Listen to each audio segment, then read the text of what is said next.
দর্শনের কথা বলে দিল আর কি। দর্শনটা বাবার সঙ্গে কথা বলতে বলতে আমি বলেছিলাম দর্শনটা খুব মজা। আমরা আগে আমার কুষ্টি আছে, সেই কুষ্টি আচার্য মশাই বলে একজন করেছিলেন। তিনি ওই সব কেটে কেটে ওই পার্চমেন্ট কাগজে, তুলর কাগজে করেছিলেন গোটানো। এখন কুষ্টি হয় কম্পিউটারাইজ হরস্কোপ। এইটা না বললে লোকের ঠিক ছোটার ওপর ভরসা আসে যে জিনিসটা ঠিকঠাক হচ্ছে কিনা।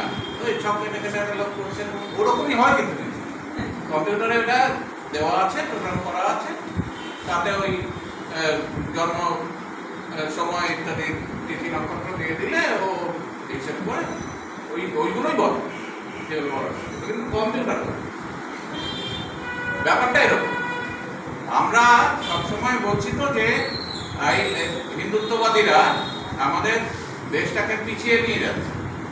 ব্যাপারটা আমি দেখছি যেভাবে যে পিছিয়ে নিয়ে যাচ্ছে, ওরা খুব ভালোভাবেই লক্ষ্য করছে যে কি কি জিনিস অগ্রগতি হচ্ছে।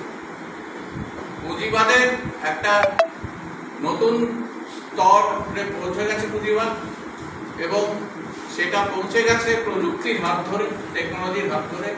এই জিনিসটা খুব ভালোভাবে লক্ষ্য করছে, এবং ওদের যেসব চিন্তা ভাবনা তাতে ওই হরস্কোপের ওই শখের মতোই, ওটাকে কম্পিউটার ফেলার মতোই, কিন্তু পুঁজিবাদের এই যে নতুন পর্যায় এটার সঙ্গে খাপ খাইয়ে নিচ্ছে। না হলে কিন্তু ওই লোককে মানাতে পারবে না, আজকে আমাদের মানতে পারবে। যখন গণেশের মাথা কাটা যায় এবং হাতির মাথা এনে জোড়ার কথা হয়, তখন প্লাস্টিক সার্জারি শব্দটাই ব্যবহার করেন। কিন্তু যখন ওই পুষ্পক রথের কথা বলা হয়, তখন বলা হয় যে না, তখন স্পেস সায়েন্স ছিল এবং সেই রকম একটা কিছুই বানানো হয়েছিল। মানে এই নয় যে রথ ওরকম লোকেরা ঘোড়ায় চলে উঠছে, মানে রূপকথা নয় কিন্তু এগুলো, সেইটা আমাদের বুঝতে হবে। ঠিক সেরকম ভাবে যেটা হয়েছে এই নতুন আইনের এই এত বড় আইনের পরিবর্তন কিন্তু মানে 1910-এর দশকের পর একটা হয়েছিল 1860-এর দশক, তারপরে 1910-এর দশক, যেটা দুটোই করেছিল সাম্রাজ্যবাদীরা, উপনিবেশবাদীরা, তাদের শাসন বজায় রাখার স্বার্থে। তারপরে আবার করলো হিন্দুত্ববাদীরা। এই এত বড় পরিবর্তন কিন্তু আর আমরা স্বাধীনতার পরে তো দেখিনি, স্বাধীনতার আগেও 1910-এর দশকের পরে আর আমরা দেখি। প্রায় 100 বছরেরও বেশি পরে এত বড় পরিবর্তন এলো। পরিবর্তনগুলোর মধ্যে আমাদের চোখে পড়ছে যেটা, সেটা তিনটে জিনিস। একটা হচ্ছে যে ওই সিআরপিসি, ক্রিমিনাল প্রসিডিওর কোড, সেটা পাল্টানো হয়েছে। আর একটা হচ্ছে ইন্ডিয়ান পেনাল কোড, সেটা পাল্টানো হচ্ছে। আর ইন্ডিয়ান এভিডেন্স অ্যাক্ট পাল্টানো হচ্ছে। এই তিনটে জিনিসই বেশি চোখে পড়ছে, এবং সত্যি সত্যি যা আমরা ক্যাম্পেইন করছি এখনো পর্যন্ত সেটা এই তিনটেকে ঘিরে।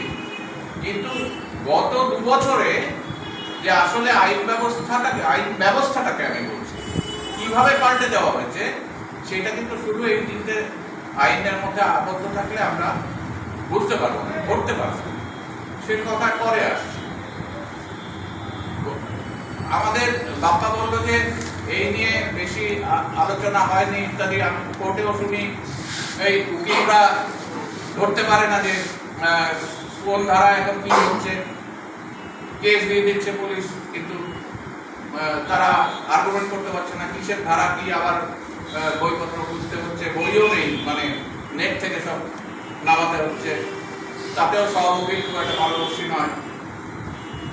কিন্তু এই যে নতুন আইন ব্যবস্থাটার সঙ্গে দেশের শাসন এবং প্রশাসন এবং পুলিশ ব্যবস্থায় যারা আছেন তারা যাতে খাপ খাইয়ে দিতে পারেন, এর জন্য কিন্তু সরকার অনেকদিন ধরেই প্রস্তুতি নিয়েছে। মানে এই বছরের প্রথম থেকে একেবারে 6 মাস ধরে 40 লক্ষ এদের মধ্যে, এদের হিসেবে 40 লক্ষ 4 মিলিয়ন গ্রাসরুটস ওয়ার্কার। সেটা কারা আমি জানি না, গ্রাসরুটস বলা হয়, তৃণমূল স্তরের কর্মী। এবং আরো 4 লক্ষ হচ্ছে আইন বিচার ইত্যাদি ব্যবস্থার সঙ্গে যুক্ত লোকেদের। এই নিয়ে রীতিমতন এই 6 মাস ধরে ট্রেনিং দেওয়া হয়েছে। মানে এটা কিন্তু খুব একটা কম নয়। এবং বলা হচ্ছে যে এদের থেকে আস্তে আস্তে এরা হচ্ছে ছড়াবে, এদের মধ্যে দেওয়া হলো এই জ্ঞানটা, এরা ছড়াবে। এবং এই পুরো যে এক্সারসাইজটা, তাতে ইনভলভ ছিল কারা শুনুন। National crime records bureau, bureau of police research and development, আর ন্যাশনাল ইনফরমেটিক্স সেন্টার। মানে আমরা সাধারণত এই আইন নিয়ে ঘাটাঘাটি, ক্রিমিনাল ল ইত্যাদির ব্যাপারে কিন্তু এই ন্যাশনাল ইনফরমেটিক্স সেন্টারের নাম কোনোদিন শুনিনি। কিন্তু এটা কেন হচ্ছে? কারণ এই যে কি কি ব্যাপারে তাদের শিক্ষা দেওয়া হয়েছে, তার মধ্যে খুব মজার কতগুলো নাম আছে তাদের ওই সাবজেক্টগুলো। এমনি তো ভিডিওগ্রাফি, ফটোগ্রাফি ইত্যাদি, কম্পিউটারের সমস্ত আছে। সামাজিক মানুষ সমাজের জন্য কাজ করতে চায়, নিজের তাগিদেই করে, সেইটাকে করে দেওয়া হলো একটা অ্যাবনর্মাল জিনিস, একটা পেনাল সিস্টেমে দণ্ডবিধির অংশ। এরকম ভাবে আর কি করা হচ্ছে? জামিন পাওয়া। এতদিন সুপ্রিম কোর্টের সবাই আমাদের বলে আসছিল যে bail is the norm, jail is the exception. জামিন পাওয়া স্বাভাবিক ব্যাপার, জামিন পাওয়ার আমাদের অধিকার থাকে। জেলে আমি আটকে আছি, এইটাই একটা অস্বাভাবিক ব্যাপার, অস্বাভাবিক চিত্রেই এখন কিন্তু হয়ে যাচ্ছে উল্টো।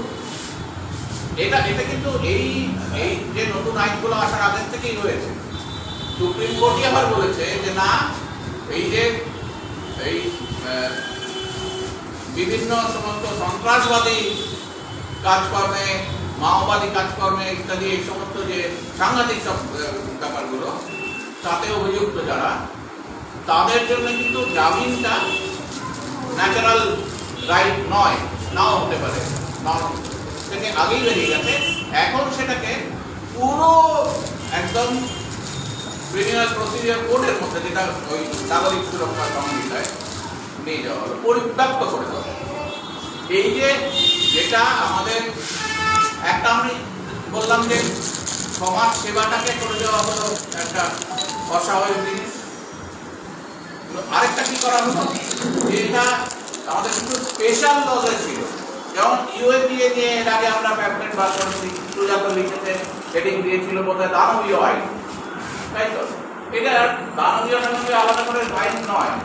কিংবা যখন তারও অনেক আগে ন্যাশনাল সিকিউরিটি অ্যাক্ট হয়েছে ইত্যাদি, মিসা আমাদের এমার্জেন্সি সময় আরো আগে মিসা, এই সমস্যা আমরা বলেছি, সেগুলো হচ্ছে স্পেশাল। এখন গোটা আইন ব্যবস্থা থেকে অর্ডিনারি লজের মধ্যে স্পেশাল লজের যত কিছু মানে আপত্তিকর দিক ছিল আমাদের দিক থেকে, সেগুলো সব ঢুকিয়ে দেওয়া। এইটা আরেকটা অস্বাভাবিক। আর কি হলো, আমাদের যে এই পুলিশ যে আমাদের ধরতে পারে, পুলিশ ধরতে পারে আমরা জানতাম। এখন রাস্তায় যে কোনো পুলিশ, যে কোনো পুলিশ কর্মচারী, তার কথা আপনি শুনেননি বলে আপনাকে 2 ঘন্টার জন্য আটক রাখতে পারে, যে কোনো পুলিশ কর্মচারী এটা পারে। আর কি হলো, পুলিশ যদি ঘরে থাকে, তাহলে পুলিশ হেফাজতে আপনাকে আগে 15 দিন সাধারণভাবে রাখা যেত। এখন ওই 15 দিনের বাড়িয়ে 60 দিন, কোনো কোনো ক্ষেত্রে 90 দিন পর্যন্ত টেনে নিতে হবে।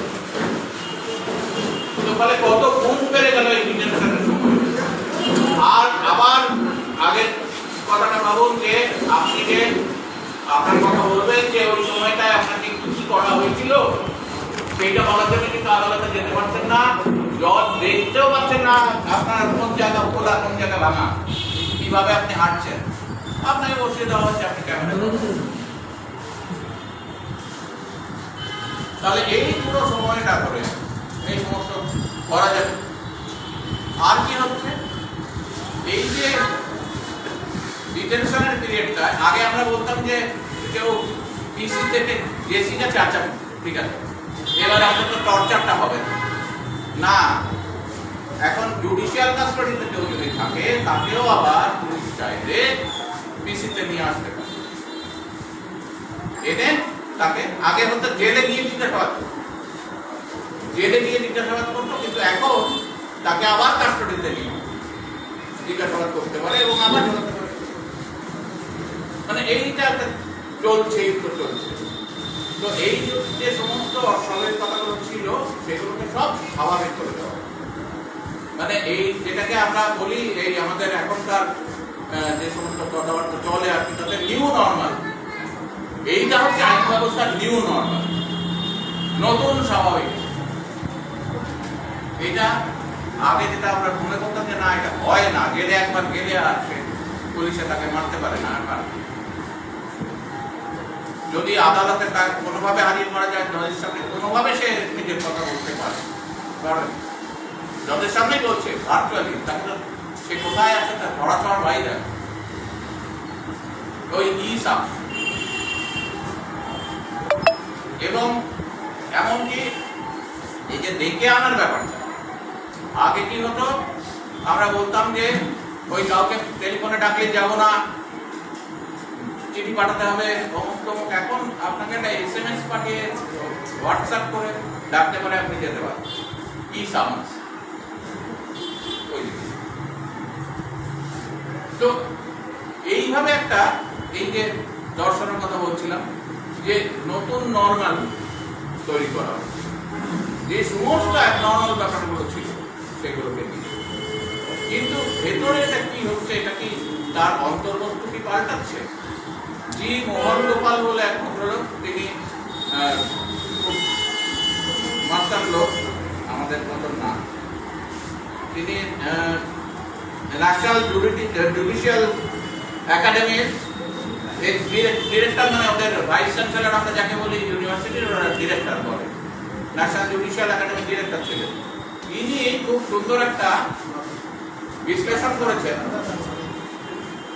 উনি একটা কেস স্টাডি নিয়েছেন অরুন্ধতী, মানে তখন উনি যখন করেছেন তখনই অরুন্ধতী ওইটা এসেছে যে ওকে ওই আবার ওই মামলাটা ফাঁসানো হয়েছে, ওই লেফটেন্যান্ট গভর্নর স্যাংশন দিয়েছে যে ওকে যে ধারাগুলো দেওয়া হয়েছে আর নতুন যে এই ভারতীয় নাগরিক সুরক্ষা সংহিতা এবং ন্যায় সংহিতা যে ধারাগুলো আছে এগুলো কি আলাদা? উনি অনেক কিছু বিশ্লেষণ করেছেন, আমি দু একটা বলছি তার থেকে। যে 153A ভারতীয় দণ্ডবিধি আইপিসি, সেইটা কি ছিল আমরা জানি, আমাদের সবাইকে দিতে পারে। সেটা হচ্ছে যে বিভিন্ন শ্রেণী জাতি অন্যতম বর্ণ ইত্যাদির মধ্যে ভেদভাব সৃষ্টি করা, এটা অন্যদিকে দেওয়া। এই জিনিসটা কি ন্যায় সংহিতায় পাল্টেছে না? উনি বার করছেন যে এইটাই আছে, একটা জায়গায় নয়, দুটো জায়গায় ভারতের ন্যায় সংহিতার 190 আর 195 অনুচ্ছেদ। এই একই জিনিস, মানে অনেক ক্ষেত্রে দেখবো যে এরকম ভাবে কাট পেস্ট করে বসিয়ে দেওয়া হচ্ছে, কপি পেস্ট করে বসিয়ে দেওয়া হচ্ছে। তেমনি আরেকটা দেখুন 153B, ওটা 153A বললাম, 153B আইপিসি যেটা ছিল সেটা হচ্ছে যে এই এটা ছিল যে জাতীয় সংহতির বিপন্ন হতে পারে এবং বিচ্ছিন্নতা পেতে পারে, এরকম কিছু কাজ করা বা বলা। তো সেইটা একই রকম ভাবে এই ন্যায় সংহিতা যেটা আমাদের জাস্টিস দিচ্ছে তার কিন্তু 50 অনুচ্ছেদে এই একই কথাগুলো রয়েছে, একই ভাষায় রয়েছে। এরকম ভাবে আমি অনেকটা দেখেছি। মানে যেটা আমরা দেখতে পাই সেটা হচ্ছে যে ভেতরে কিছুই পাল্টাচ্ছে না, ওপরে অনেক কিছুই পাল্টাচ্ছে, কিন্তু আবার ওপরে যেগুলো পাল্টাচ্ছে আমি আবার বললাম সেটা একটা দর্শন থেকে পাল্টাচ্ছে, সেটা এমনি এমনি পাল্টাচ্ছে না। এবং এই চেঞ্জগুলো কিন্তু কসমেটিক চেঞ্জও নয়। এই মানে এই যে গোটা মামলাটাকে ভার্চুয়াল ওয়ার্ল্ডে নিয়ে যাওয়া, এটা কিন্তু রিয়েল ওয়ার্ল্ডে আমাদের অনেক মানে আমি বলছি যে মানবাধিকার কর্মীদের থেকে আরম্ভ করে অভিযুক্ত যারা রাজনৈতিক কর্মী বলে বলছি না, সে চোর টাকা যাই হোক, তার যে অধিকার ওই হেফাজতে থাকাকালীন সেইগুলোকে কিন্তু একেবারে বন্ধ করে দেওয়া হচ্ছে, সেই জায়গাগুলো, সেই আউটলেটগুলো। ফলে এগুলোকে কসমেটিক চেঞ্জও বলতে পারবো।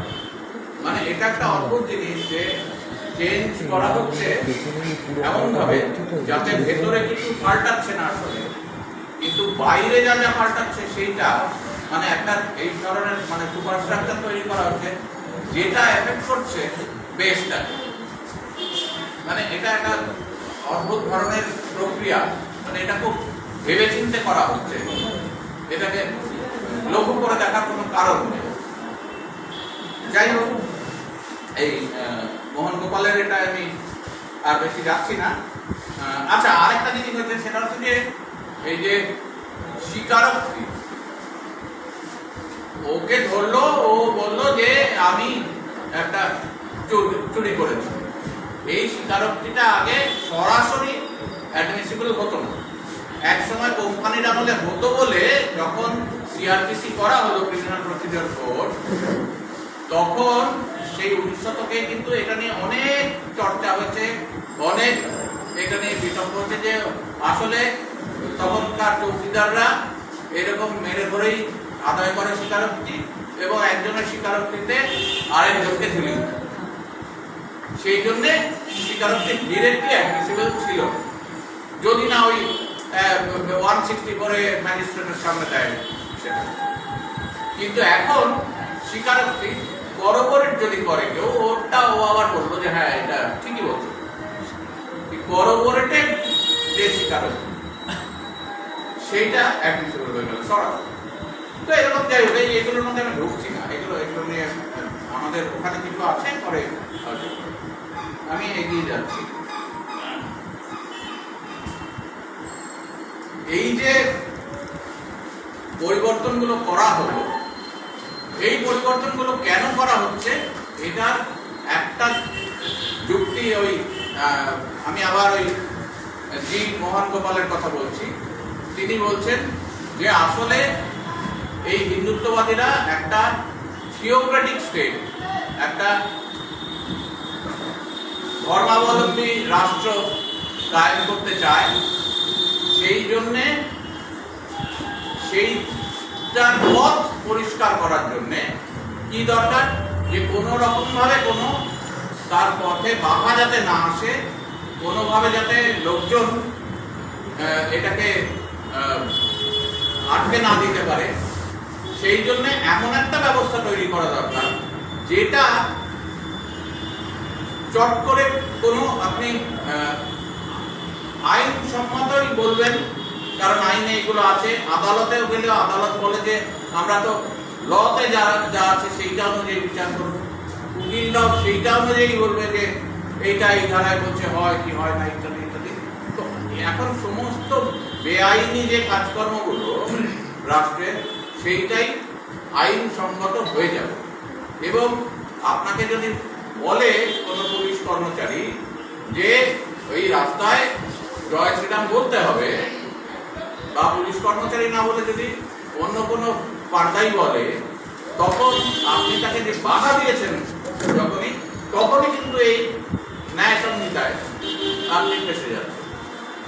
তো এইরকম ভাবে একটা সাধারণ ভাবে উনি বলছেন যে একটা ভয়ের পরিমণ্ডল সৃষ্টি করা। এই ভয়টা মানে আইন দিয়েই ভয়টা দেখানো। আইনটা বলা হচ্ছে সুরক্ষার জন্য, আইনটা বলা হচ্ছে ন্যায়ের জন্য, কিন্তু আগে কি ভয় পেলে, কোনোভাবে বাধা পেলে আমাদের সাধারণ মানে জীবনযাপনে আমরা আইন ব্যবস্থার দ্বারস্থ হতাম। এখন এই আইন ব্যবস্থাটাই হয়ে দাঁড়াচ্ছে যে আমাদের কিন্তু যাতে আমরা কিছু না করতে পারি, না বলতে পারি, কারণ বললে এমন একটা ব্যবস্থার মধ্যে ঢুকে যাবো আমরা যেখান থেকে বেরোতে পারবো না। মানে ওই 60 দিন কি 90 দিন তো থাকতেই হবে, তার মধ্যে কি কি করবে জানি না, সেই কথাগুলো বলতে পারবো না কাউকে। তারপরেও যে ধারাগুলোতে আমার বিচার হবে সেইগুলোতে আমার কি হবে জানি না। মানে সবচেয়ে খারাপ যেটা হতে পারে এক্ষেত্রে কমিউনিটি সার্ভিস। তো মানে এই ব্যবস্থাগুলো যদি বুঝতে না চান তাহলে আপনি আপনার মতন থাকুন, আমাদের কাজে বাধা দিতে আসবেন, এইটা উনি বলছেন। আর কি যে সবচেয়ে বেশি বলছেন যে প্রফেশনাল যারা এবং যারা বিভিন্ন একাডেমিক জায়গায় আছেন, যারা লেখক, যারা শিল্পী, তাদের যে প্রকাশের মানে মত শুধু নয়, মানে স্বাধীন প্রকাশ, নাটক যারা করেন, এই তাদের পথটাকেও কিন্তু এইভাবে আস্তে আস্তে আস্তে আস্তে ঘিরে দেওয়া হবে, তারাও যাতে আর এগোতে না পারে। কারণ এখন কিন্তু কোনো এর গ্যারান্টি নেই যে আপনি একটা পড়াতে গিয়ে ক্লাসে যা বলেছেন সেটাকে নিয়েও একটা অভিযোগ আপনার বিরুদ্ধে হবে না, এবং তাতেও আপনি এটার মধ্যে জড়িয়ে পড়বেন না, বা আপনি নাটক করতে গিয়ে যা বলেছেন সেটা হবে না, এর কোনো গ্যারান্টি। বা আপনি একটা ছবি এঁকেছেন, সেটা দিয়েও তার ব্যাখ্যা হতে পারে যে এটাও এইভাবে বিভেদের সৃষ্টি করতে পারে, এটা একটা বিচ্ছিন্নতা ভাব জাগিয়ে তুলতে পারে রাষ্ট্রের। তো এই যেগুলো করা হচ্ছে এইগুলোর মাধ্যমে উনি বলছেন, উনি একটা ফ্রেজ তৈরি করছেন, শিলান্যাস অব হিন্দু রাষ্ট্র, ওই জি মোহন গোপাল, যে এই সংহিতাগুলোর চালু করার প্রবর্তনের মাধ্যমে কি হলো, হিন্দু রাষ্ট্রের শিলান্যাস করা, ভিত্তিপ্রস্তর। যেরকম রাম মন্দিরের শিলান্যাস হয়েছিল, আমরা জানি রাম মন্দিরের শিলান্যাস কিন্তু আজকে হয়, বাবরি মসজিদের বাংলো সেদিনও হয়। রাম মন্দিরের শিলান্যাস হয়েছিল, আমি সেখানে ছিলাম, আমি তার সাক্ষী। 9 নভেম্বর 1989 বাবরি মসজিদ ভাঙলো, 6 ডিসেম্বর 1992। তারপরে এই রাম মন্দির হলো কবে জানি একটা, তারাও অনেক পরে। তো এই জিনিসটা কিন্তু চলতে থাকে একটা প্রক্রিয়া, এদের প্রকল্পটা বিরাট বড়, খুব লম্বা সফরের এরা কিন্তু সব। এরা কিন্তু ওই একটা রাম মন্দির করার জন্য যে ওই 89 নভেম্বর থেকে এই কবে হলো জিনিসটা, 22 জানুয়ারি 24 সে তো কত অনেক দিন জিনিসটা।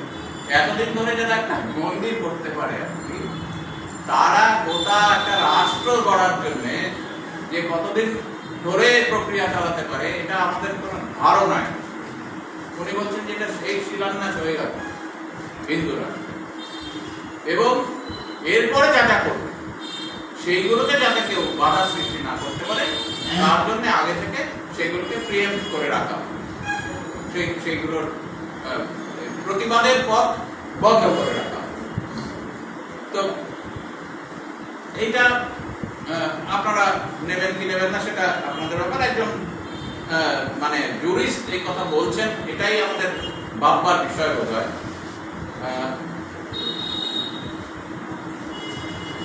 এবার এটা তো গেল এই আইনগুলোর কথা। এছাড়া আরো যেটা বললাম যে কতগুলো আইন যে গত 2 বছরে হয়ে গেল সেইগুলো আমরা দেখছি না। এই 3টের মধ্যেই আমাদের এত মানে গভীরভাবে ডুবে থাকতে হচ্ছে, তাতে আমাদের চোখে পড়ছে। তার মধ্যে কয়েকটা কথা বলি, তারপরে আবার ওই দর্শনে আসি। একটা নাম হলো digital personal data protection act. এটা আইন কিন্তু অ্যাক্ট হয়ে গেছে এই 2023 সালে। এইটা কি বলছে, এটাও আবার এই যেরকম ভারতীয় নাগরিক সুরক্ষা সংহিতা, এটা ইংরেজিতে আছে, কারণ বোধহয় এটা তো ওটা বললে অনেকে বুঝতে পারবেন বাইরে লোকেরা। Protection, data protect, personal data protection কে না চায়, মানে সেইটার জন্যই করা হচ্ছে। কিন্তু এটা কি বলা হচ্ছে যে এই সমস্ত ডেটাগুলোকে কিন্তু যারা আপনার সার্ভিস প্রোভাইডার তাদের বাধ্য করা হচ্ছে এই ডেটাগুলোকে প্রিজার্ভ করতে অনেক দিনের জন্য। এটা বিভিন্ন সময় আছে, 5 বছর পর্যন্ত প্রিজার্ভ করার সময়, 15 দিন থেকে 5 বছর, এসব নানা রকম ব্যাপার আছে।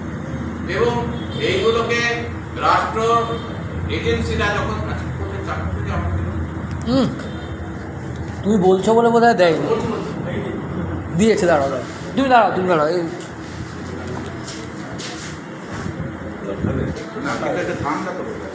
খাও।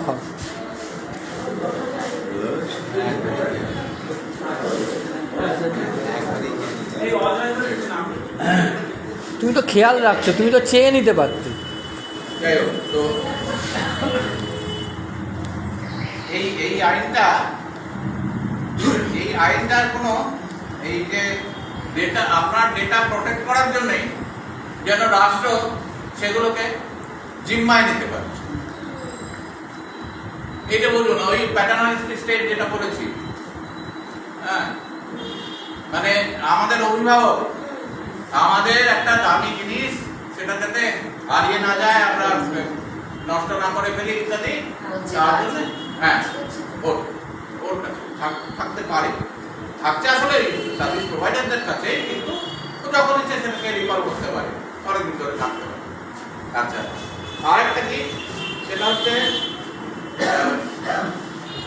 এর মধ্যে একটা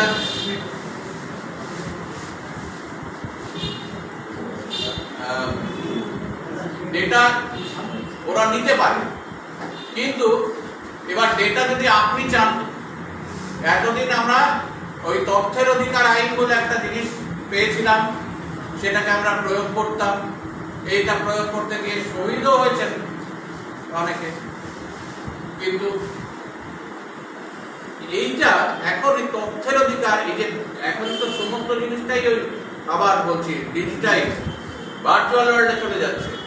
এইটাকে আপনি সরাসরি গিয়ে তো এই কাগজটা নিয়ে দেখতে পাচ্ছেন না আমার হাতে কি আছে, আপনাকে ওটা চাইতে হবে।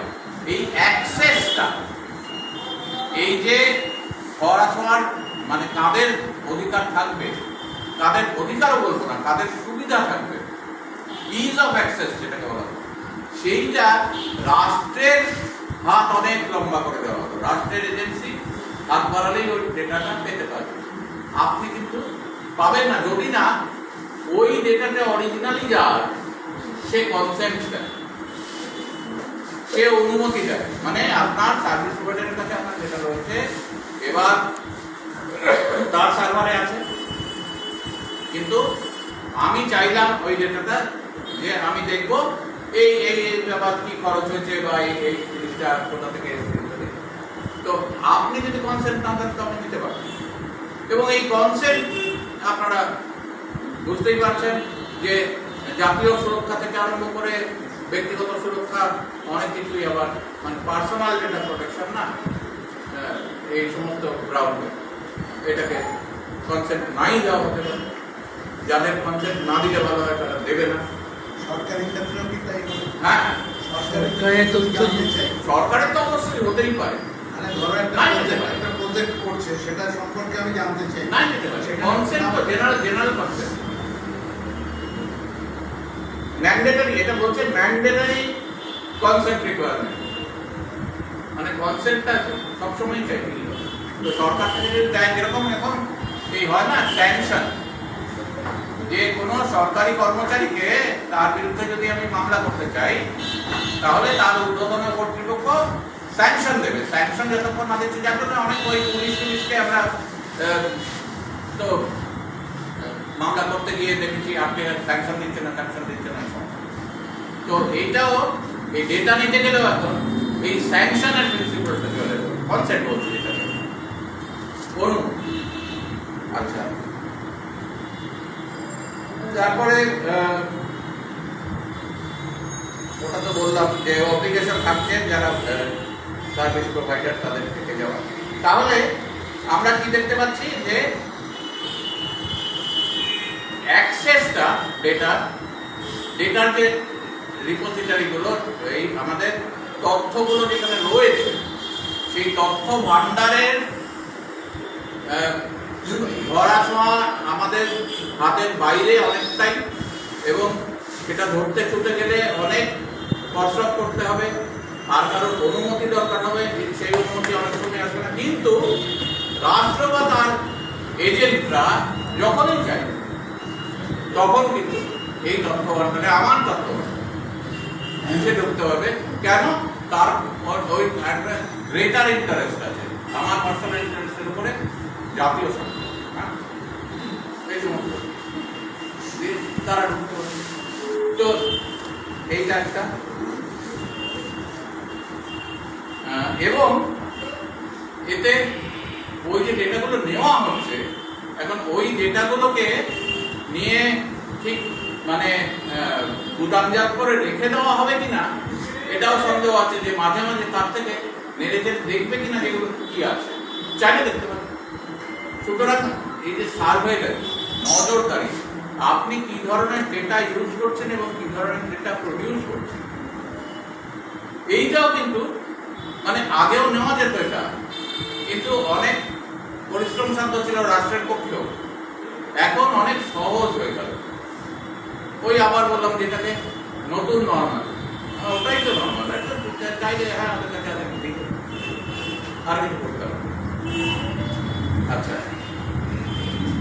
তারপরে আরেকটা হয়েছে press and regulation of periodicals act, এটাও 2023 অ্যাক্ট হয়ে গেছে, আইন হয়ে গেছে, আমরা নজর দিই। তারপরে আবার এই পিআরপি মানে press and regulation of periodicals, PRP rules of framework notified হয়ে গেছে এই 2024-এ। আমরা দেখিনি, রুল তো কাগজে দেয়, গেজেট নোটিফিকেশন কাগজে দিতে হয়, অন্তত শর্ট নোটিশটা দিতে হয়, তারপরে আপনি গেজেট অফ ইন্ডিয়া সেটা করতে পারেন। এইটা কি বলছে?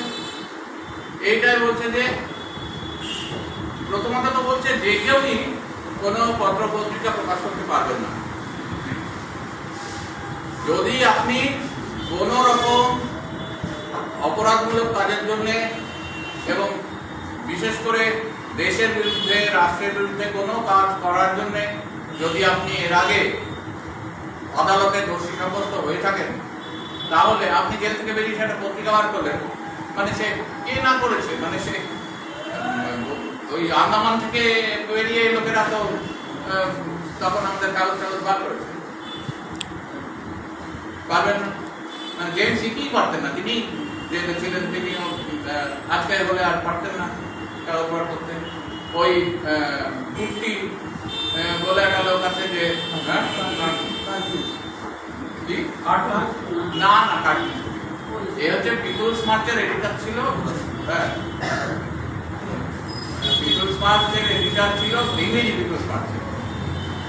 তো সে কেরালার লোক, এবার সে জেলে গেল, সে অনেক বছর জেল ফেল কেটে এসে দেখলাম সে আবার পিপুলস মার্চ বার করছে, শুধু না একটা ওয়েবসাইট করেছে, তাতে ঠিক আছে যতটা দেখাচ্ছি এত বড় বড় করে তার মোবাইল নম্বর দিয়ে, এই তো আমি আছি, এই কথাই মানে এরকম চ্যালেঞ্জ, আমি তো ফেটে এসেছি, পারবেন না, আপনি তো রাষ্ট্রদ্রোহের অপরাধে অভিযুক্ত ছিলেন, পারবেন। তো প্রথম বাধাটা ওখানে, মানে কারা প্রকাশ করতে পারবে সেখানেই বাধা। এবং তারপরেও যদি আপনি প্রকাশ করে ফেলেন আর কি ধরনের কিছু, তারপরে যদি আপনি অভিযুক্ত হন, তখন আপনার যে আপনাকে যে প্রকাশের অনুমতি দেওয়া হয়েছে সেই রেজিস্ট্রেশন বাতিল করে দেওয়া হতে পারে। এবং আপনার উপর সবসময় একটা নজরদারি থাকবে। কারা নজরদারি করবে? সেটা হচ্ছে একটা, এর জন্য একটা অথরিটি ক্রিয়েট করা হবে। এই অথরিটি আপনাকে, মানে এর আগে কি হতো, সেটা হচ্ছে registrar general of newspaper, সে তার কাছে আপনি অ্যাপ্লাই করতেন। প্রথমত এখন আর কিন্তু ওই অনুমতি ছাড়া মানে রেজিস্ট্রেশন ছাড়া বার করাটা মানে এটা এতদিন পর্যন্ত আমরা করে এসেছি, কিন্তু এখন মানে করাটা করতেই পারি, করব, কিন্তু মনে রাখতে হবে যে এটা কিন্তু মানে কঠোরভাবে বেআইনি এবং কোনো প্রেসও এটা ছাপাবে কিনা সেটাও মানে প্রেসকেও ভাবতে হবে, কারণ আবার তার জন্যও পেনাল্টি আছে। যদি এরকম কিছু ছাপিয়ে ফেলে সেটাও কিন্তু মানে দণ্ডযোগ্য আর কি, শাস্তিযোগ্য। যাই হোক, এবার এই যে আগে কি হতো যে এটা আপনি একবার রেজিস্টার করে ফেললেন, তারপরে রেজিস্ট্রেশন রিনিউ যেরকম করেন করতে হতো, তারপরে সেটা সবকিছুরই মানে সোসাইটি রেজিস্ট্রেশন দিয়ে দিতে। এখন কিন্তু একটা অথরিটি নজর রাখছে যে না, রেজিস্ট্রেশন করার পরে আপনি কি কাজ করছেন এটা নিয়ে, এই লাইসেন্সটা যে পেলেন পেয়ে আপনি কি করছেন সেইটাও কিন্তু সবসময় মনিটর, সবসময় দেখা হচ্ছে। এবং যদি কোনো রকম এদিক ওদিক পায় তাহলে কিন্তু যে কোনো সময় আপনার সেটা এই অনুমতিটা আমরা ফিরিয়ে দিতে না, আপনি আর পারবেন। আগে তো ওই জেল থেকে যদি ঘুরে এসে থাকেন তাহলে তো পারবেনই না, এমনিতেও যদি বার করে জেলে যদি নাও যান তাহলেও যদি উল্টা সেজার কিছু ওখানে থাকে তাহলে পারবেন। এবং এর ফলে যেটা হবে সেটা হচ্ছে যে সেন্সরশিপ ইমার্জেন্সির সময় আমরা বলি যে বসানো হয়েছিল ইত্যাদি, তার প্রতিবাদ অনেক সাদা স্টেটসম্যান, সাদা এডিটোরিয়াল স্পেস দিয়ে প্রতিবাদ করছে, কিন্তু এখন নিজের থেকে আমরা এটা করবো না যে এমন কিছু হয় যাতে আমরা আর প্রকাশই না করতে পারি, আমি সেটা করবো না। ওই আবার বলছে ওই ভয়ের পরিমণ্ডল ওইটাকে পরিব্যক্ত করে দেওয়া। তারপরে একটা হলো যে ব্রডকাস্টিং সার্ভিসেস রেগুলেশন বিল 2023, এটা এখনো বিল পর্যায়ে আছে। এইটা এলে যেটা হবে, এটা আইন হয়ে যাবে, এটায় সমস্ত ধরনের ব্রডকাস্ট আপনি যাই মানে অনেককে আপনি কোনো বৈদ্যুতিক মাধ্যমে পাঠাচ্ছেন, টিভি থেকে আরম্ভ করে এই ওটিটি, ইন্টারনেট ইত্যাদি, ইন্টারনেট রেডিও, এমনি সাধারণ রেডিও এর মধ্যে আসবে, এই সব কিছুই কিন্তু এর আওতায় চলে আসছে।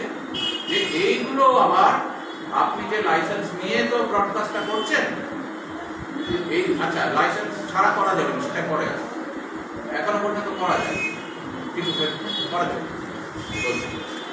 তো আপনি লাইসেন্স নিয়েও যদি করেন তাহলে কিন্তু সবসময় নজরদারি থাকছে ওই প্রেসের মতো, ছাপা জিনিসও যেমন ব্রডকাস্ট যা করা হচ্ছে সেটাও তেমনি, সেটাও দেখার হচ্ছে যে আপনি কোনো কিছু বেআইনি কিছু করছেন কিনা। এইটা কি বলছে যে একটা জিনিস তৈরি হচ্ছে, তার নাম হচ্ছে ব্রডকাস্ট অ্যাডভাইসারি কাউন্সিল। আপনি কি ব্রডকাস্ট করবেন, কেমন করে করবেন, এইসব আপনাদের পরামর্শদাতা পরিষদ একটা গঠন করা হচ্ছে, যারা বলছে না বাবা এটা করো না, এটা একটু অন্যভাবে করো। মানে সেন্সার অফিসার আগে যিনি নিয়োগ করতেন, তিনি এত অ্যাক্টিভ ছিলেন যে আকাশবাণী থেকে কিছু রবীন্দ্রসঙ্গীতের লিস্ট করেছিলেন যেগুলো গাওয়া যায়। এখন এটা নিয়োগ করা হচ্ছে না, আপনাকে পরামর্শ দেওয়া হচ্ছে যে আপনি এটা এইভাবে করবেন না ওইভাবে করবেন, এইভাবেই যদি করে যান তাহলে মানে বন্ধ করে দেবেন, আর কোনো উপায় নেই। যাই হোক, তো এবং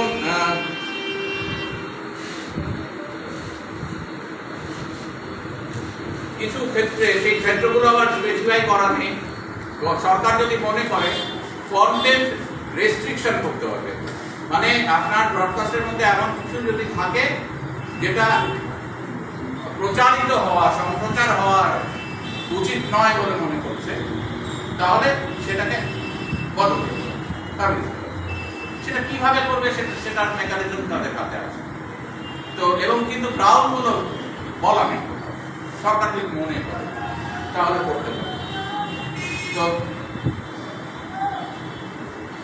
এছাড়া কন্টেন্ট, এটা তো রেস্ট্রিকশন বললাম, কন্টেন্ট ডিলিশন আর মডিফিকেশন আপনার ওখান থেকে উড়িয়ে দিতে পারে কিছুটা। আপনি হয়তো একটা জিনিস চলছে টিভিতে দেখলেন, হঠাৎ পর্দাটা ব্ল্যাঙ্ক হয়ে গেল, তারপরে আবার চলতে শুরু করলো। ওইটা কারোর থেকে মনে হচ্ছে যে না এটা থামা, মানে এক ধরনের অনলাইন এডিটিং যারা প্রজেক্ট করতে পারবে, মানে যেটা টেলিভিশনে সবসময় ওই যারা পেছনে থাকে তারা তো ওইটা করে চলেছে সবসময়, মানে সেই জিনিসটা কোথাও থেকে করা হচ্ছে যেটা আমরা বুঝতেও পারবো না, জানতেও পারবো না, কিন্তু এই গোটা কন্টেন্টকে উড়িয়ে দিতে পারে অথবা মডিফাই, কন্টেন্ট ডিলিশন আর মডিফিকেশন দুটো জিনিসই করতে পারে, মডিফাই করে। আপনি বলছেন একটা হয়ে গেল সম্প্রচারের সময়, সমস্ত কিছু কিন্তু সম্ভব। এআই বলে একটি বস্তু আছে, এটা মনে রাখবেন, আর্টিফিশিয়াল ইন্টেলিজেন্স। এখন যেটা আমাদের রাষ্ট্রের হাতে চলে এসেছে, এটা মানে খুব ভালো খেলনা, এটা দিয়ে যা খুশি করা যায়। তো ওই যে আবার বললাম, ওই হরস্কোপি করা হচ্ছে কিন্তু কম্পিউটারে করা হচ্ছে, ওই সেন্সার অফিসারটাই রয়েছে ওখানে, সে এআই পাওয়ার, এবং অফিসারটাও হয়তো নয়, কতগুলো বট বসে আছে যেগুলো আসলে মানুষই নয়, ভৌতিক কিছু যন্ত্র। সেগুলো কনস্ট্যান্টলি যে স্ট্রিমিংটা হচ্ছে আপনার সম্প্রচারে, কনস্ট্যান্টলি, মানে এটা মানুষের পক্ষে সম্ভব না, ওদের পক্ষেই সম্ভব, ওই লোকগুলোর পক্ষে, মানে যান্ত্রিক পক্ষে। এইটা তারা সবসময় দেখে দেখে দেখে দেখে চলেছে, হঠাৎ